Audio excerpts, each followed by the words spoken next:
So we're back in Chapter 6, The Ascent of the Sacrifice, Part 2, The Works of Love, The Works of Life.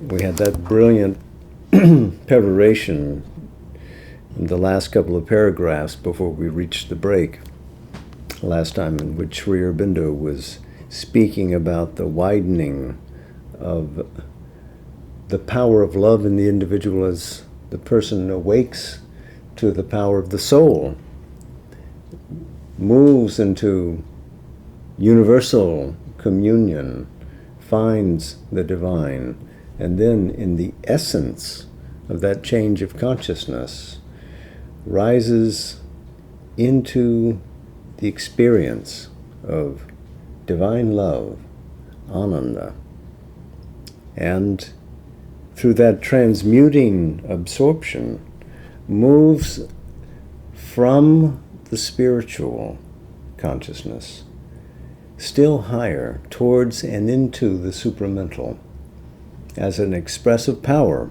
of Satchit Ananda. And then there is not simply the absorption in that oneness, but the extensive power of the supramental imposes its harmony on the form, awaiting transfiguration on the earth. This is the goal of the integral yoga. To make that realization of this supreme oneness in multiplicity concrete, dynamic, here. So we pick up from that point.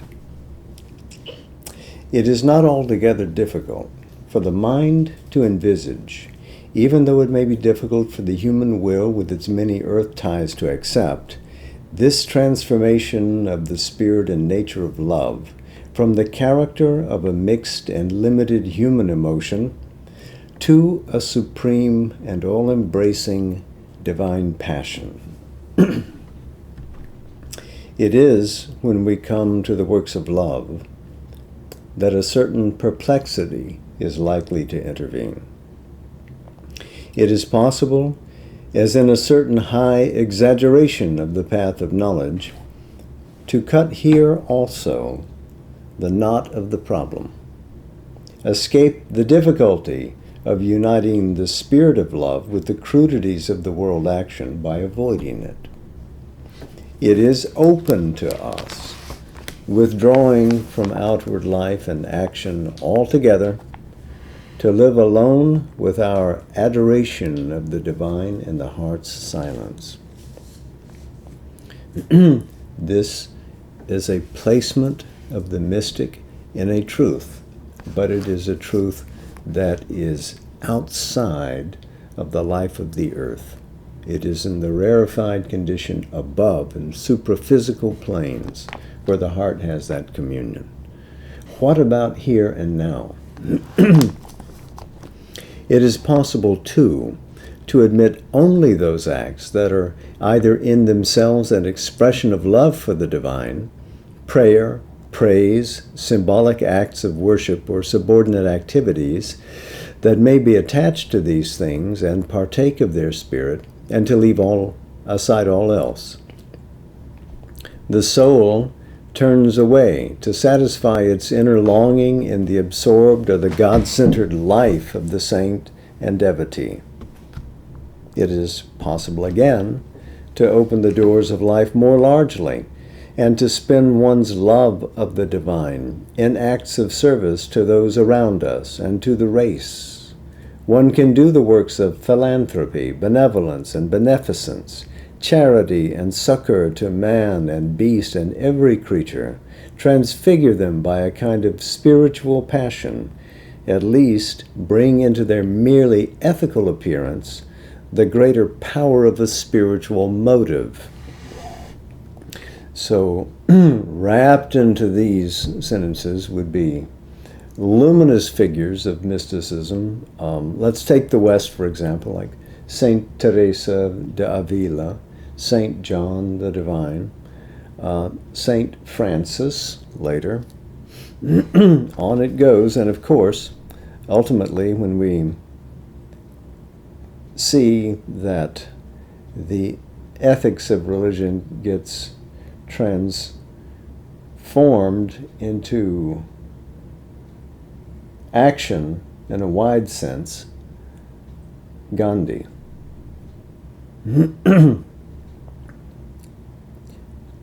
This is indeed the solution most commonly favored by the religious mind of today, and we see it confidently advanced on all sides as the proper field of action of the God-seeker, or of the man whose life is founded on divine love and knowledge.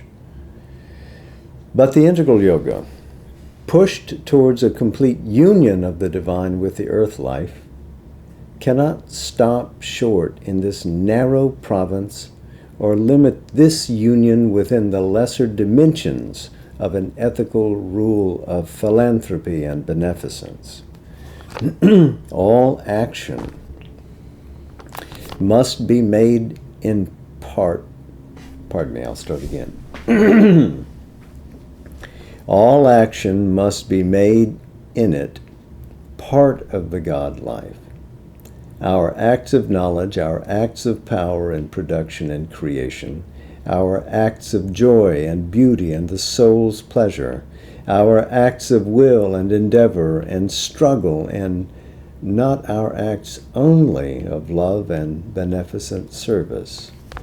So here he's outlined the triple path. This is the Trimarga of the Bhagavad Gita. Its way to do these things will be not outward and mental, but inward and spiritual.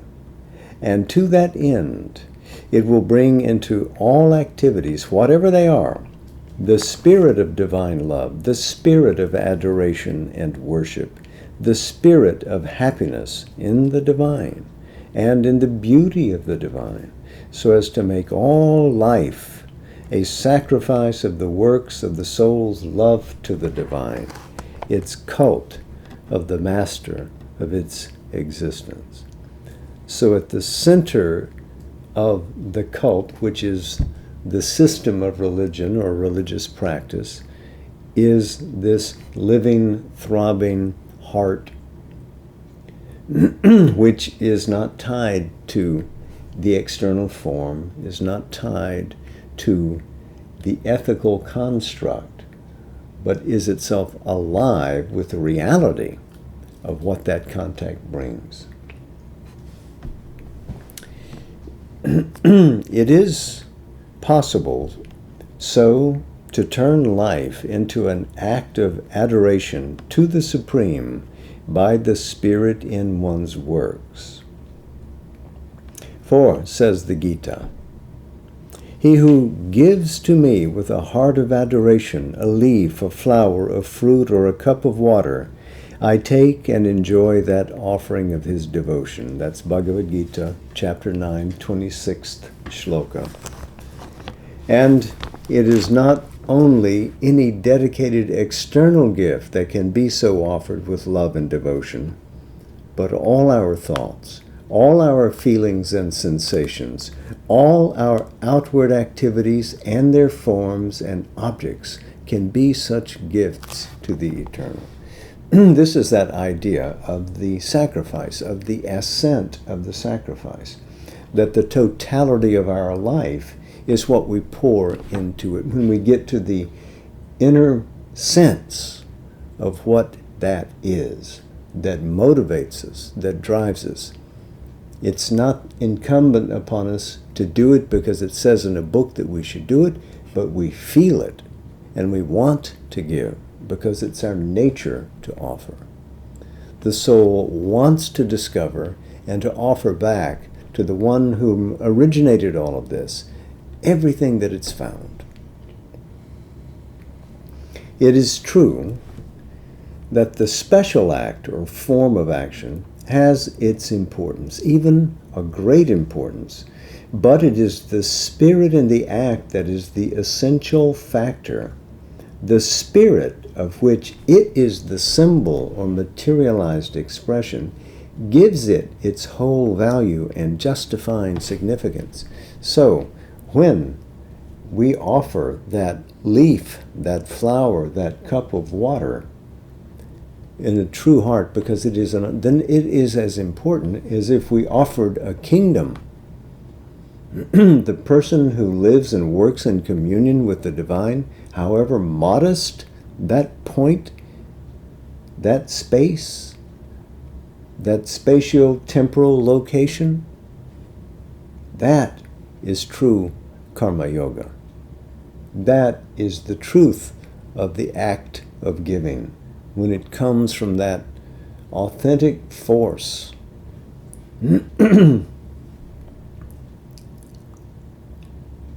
Or it may be said that a complete act of divine love and worship has in it three parts that are the expressions of a single whole: a practical worship of the divine in the act, a symbol of worship in the form of the act expressing some vision and seeking or some relation with the divine, and inner adoration and longing for oneness or feeling of oneness in the heart and soul and spirit. So the practice, the symbol of the form, and that force that drives us towards adoration or actual oneness with the divine. It is so that life can be changed into worship by putting behind it the spirit of a transcendent and universal love, the seeking of oneness, the sense of oneness, by making each act a symbol, an expression of Godward emotion or a relation with the divine, by turning all we do into an act of worship, an act of the soul's communion, the mind's understanding, the life's obedience, the heart's surrender. Now, Sri Aurobindo is a realist. He practiced this. He lived it. His record of yoga demonstrates the extent to which he worked to perfect that. But this was the fire inside that impassive, majestic Himalayan exterior that he presented to the world. There was this not spark, not small flame, not burning fire, but as if a universal fire burning in his heart. And so he could, in fact, do everything with that sense of communion, with that sense of oneness, an utter offering going from moment to moment, from act to act, because all that he saw was the divine in endless guises. And he could feel the essence of the divine behind every tiny being, every large movement, every thought wave, every emotion. He could trace it to its manifesting source, which was the divine consciousness. So that was the ground for him writing these sentences about what it is that we can do if we synthesize our effort, not simply to realize the divine in the abstract, away from the world, but to dynamize the realization of the divine here and now.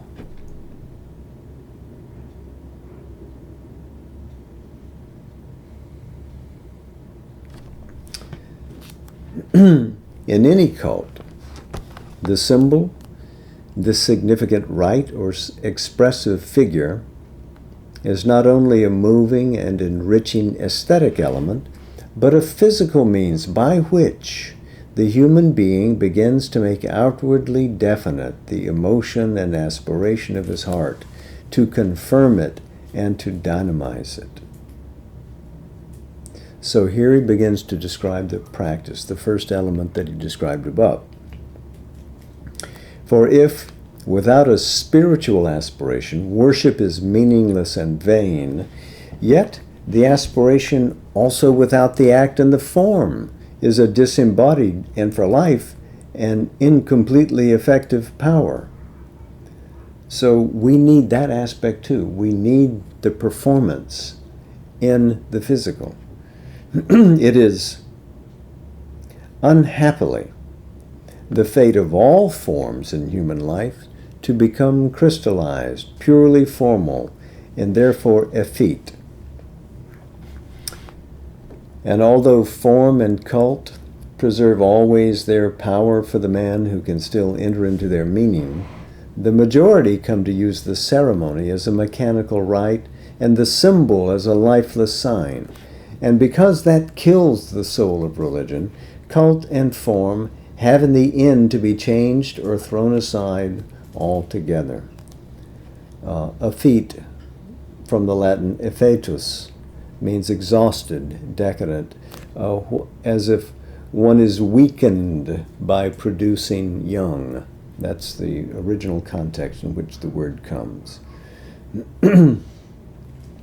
So he's saying that the system that we devise loses energy over time, and so must give way to either new forms or simply perish. It can either transform, change its form, or it can be pushed out of the way by the time spirit, Kala, which continues to push forward and find fresh vivification. It demands that something be alive. If the ritual, if the rite, R-I-T-E, is alive with the force of the spirit inside, then there's no problem. We live from inside out. The external act reflects that, radiates that. But if it fails to do that and we become ossified, if we become captured in that rite, then it has to be broken, and is broken by time. There are those even to whom all cult and form are for this reason suspect and offensive. But few can dispense with the support of outward symbols, and even a certain divine element in human nature demands them always for the completeness of its spiritual satisfaction. Now, he writes this, of course, in 1932, as we've said before, in the Sri Aurobindo ashram, which is only a handful of years old, and there are now coming into being customs. This is the way we approach the Mother. This is the way we approach Sri Aurobindo and the Mother on a Darshan Day. This is what we do. Sri Aurobindo was not particular, but he did not reject, he would accept, but he was not attached to the forms. Nor was the Mother. As he wrote in the Mother, the making of rhythms and the breaking of rhythms, she would begin something, and as long as it had value and had that spiritual force in it, it would continue.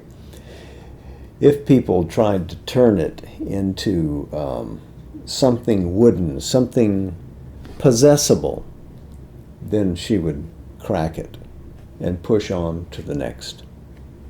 She was never captive to these things, and always was amazed at how we would take one thing as the only way things could be done for all time.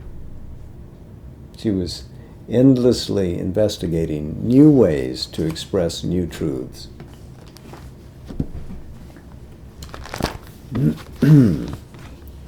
Always, the symbol is legitimate insofar as it is true, sincere, beautiful, and delightful. And even one may say that a spiritual consciousness without any aesthetic or emotional content is not entirely, or at any rate not integrally spiritual. He explains elsewhere that the power of art comes not simply from the beautiful form, but from a vital power that's inserted into it. In all art, there must be vitality. There are people that came early years to the integral yoga and thought that, well, the vital's the enemy. Let's extract and ostracize all vitality. We don't want that around because it could make us do ugly things. Sri Aurobindo wanted us to bring forth the inner power of the vital and displace the ugly outward with something beautifully inward.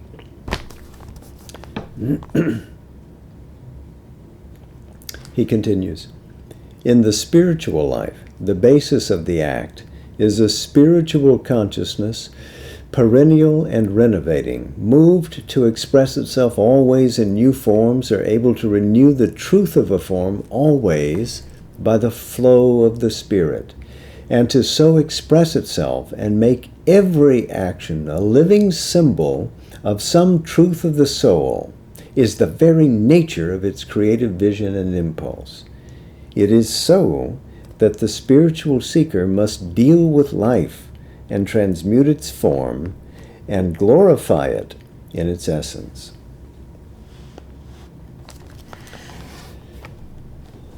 A supreme divine love is a creative power, and even though it can exist in itself silent and unchangeable, yet rejoices in external form and expression, and is not condemned to be a speechless and bodiless Godhead. It has even been said that creation itself was an act of love, or at least the building up of a field in which divine love could devise its symbols and fulfill itself in act of mutuality and self-giving. And if not the initial nature of creation, this may well be its ultimate object and motive. So the one becoming the many to move into endless relationship with itself in all forms. Relationship is the very basis of the universe, the very meaning of what it means to give, to exchange, to move from association, being near, to contacting and becoming mutual, to becoming at one in terms of harmonic balance, bringing a wide and ever-widening group into alignment, into a beautiful arrangement in which there is no discord, and that expressive of oneness.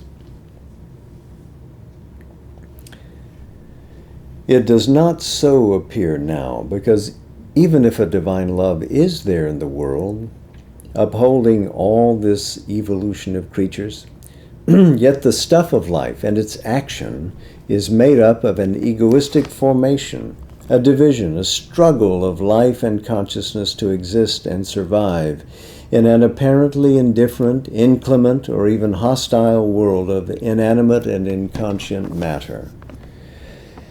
In the confusion and obscurity of this struggle, all are thrown against each other with a will in each to assert its own existence first and foremost, and only secondarily to assert itself in others, and very partially for others. For even man's altruism remains essentially egoistic, and must be so, till the soul finds the secret of the divine oneness.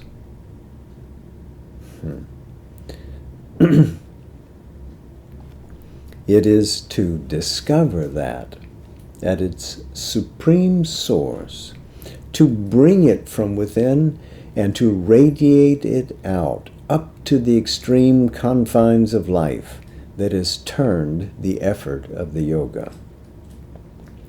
All action, all creation must be turned into a form, a symbol of the cult, the adoration, the sacrifice. And again, cult means the system.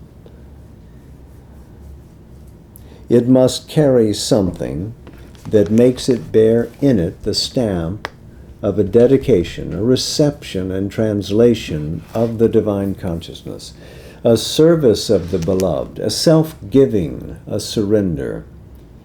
This has to be done wherever possible in the outward body and form of the act.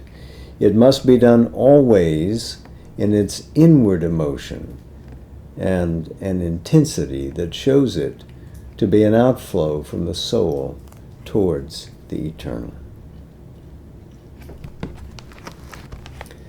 In itself, the adoration in the act is a great and complete and powerful sacrifice that tends by its self-multiplication to reach the discovery of the One and make the radiation of the divine possible. So it is act after act after act until the giving becomes seamless and continuous, and it never ends. It's a continual stream, you see. For devotion, by its embodiment in acts, not only makes its own way broad and full and dynamic, but brings at once into the harder way of works in the world the divinely passionate element of joy and love, which is often absent in its beginning, when it is only the austere spiritual will that follows in a struggling, uplifting tension the steep ascent, and the heart is still asleep or bound to silence.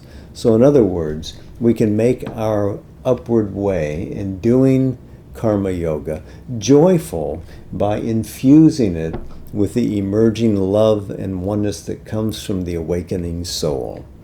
That way of beauty and joy is what makes life and the ascent wonderful. It makes glorious climbing laboriously upward to reach that, expressing the divine will as we go, offering to the divine all that we touch, all that we experience.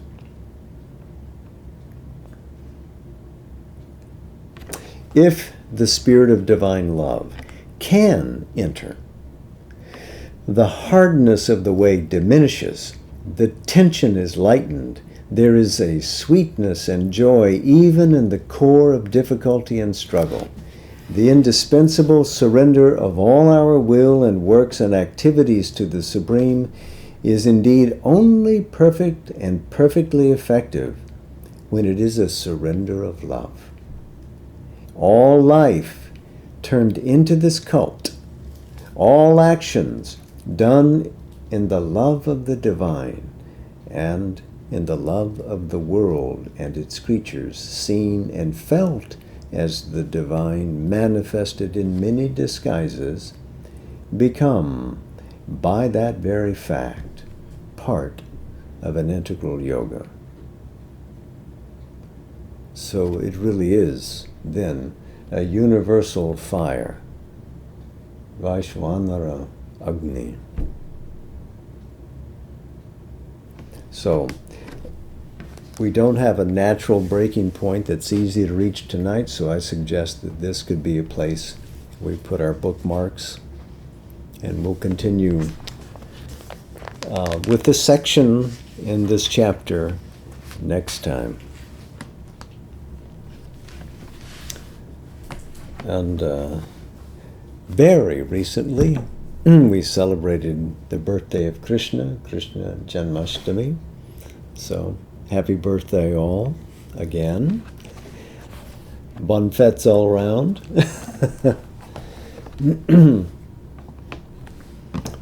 So this long journey that Sri Aurobindo has described, in which we awaken the soul and find out the meaning of the symbol. The Muse speaks to us. Here the Muse speaks to him in Savitri, in Book 1, the Book of Beginnings, Canto 4, The Secret Knowledge. This begins on page 69. This is the sailor on the flow of time. This is world matter's slow discoverer, who, launched into the small corporeal birth, has learned his craft in tiny bays of self, but dares at last unplumbed infinitudes, a voyager upon eternity's seas. In his world adventure's crude initial start, behold him, ignorant of his Godhead's force, timid initiate of its vast design, an expert captain of a fragile craft, a trafficker in small, impermanent wares, At first he hugs the shore and shuns the breadths, dares not to affront the far-off perilous main. He in a petty coastal traffic plies, his pay doled out from port to neighbor port, content with his safe round's unchanging course, he hazards not the new and the unseen. But now he hears the sound of larger seas. A widening world calls him to distant scenes, and journeyings in a larger vision's arc, and peoples unknown and still unvisited shores.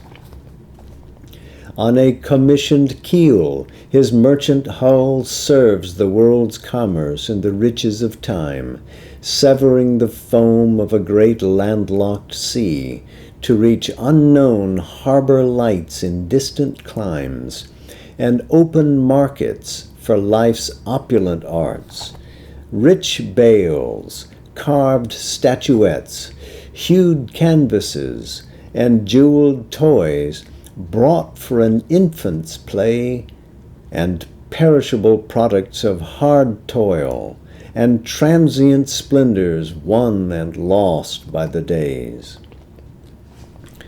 Or passing through a gate of pillar rocks, venturing not yet to cross oceans unnamed and journey into a dream of distances, he travels close to unfamiliar coasts, and finds new haven in storm-troubled isles, or, guided by a sure compass in his thought, he plunges through a bright haze that hides the stars, steering on the trade routes of ignorance.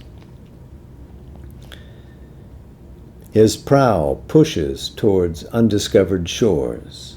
He chances on unimagined continents. A seeker of the islands of the blessed, he leaves the last lands, crosses the ultimate seas. He turns to eternal things his symbol quest. Life changes for him, its time-constructed scenes, its images veiling infinity. Earth's borders recede, and the terrestrial air hangs round him no longer its translucent veil.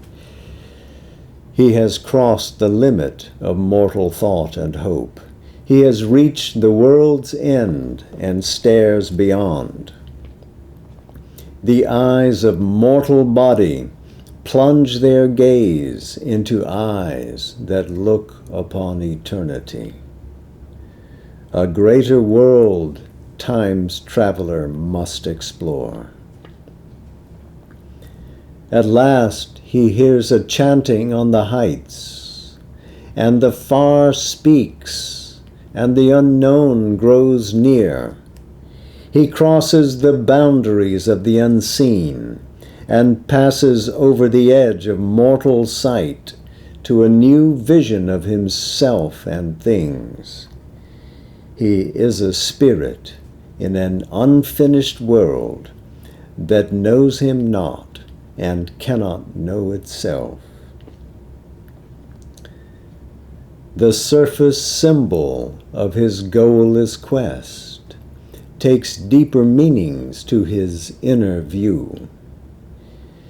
His is a search of darkness for the light, of mortal life for immortality.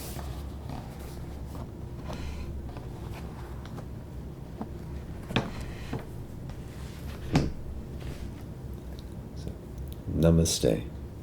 Jai Ma. And to our friends on Zoom, thank you again. Good to see you. Thank you for coming. Beautiful souls. Gallant. Go forward. Conquer.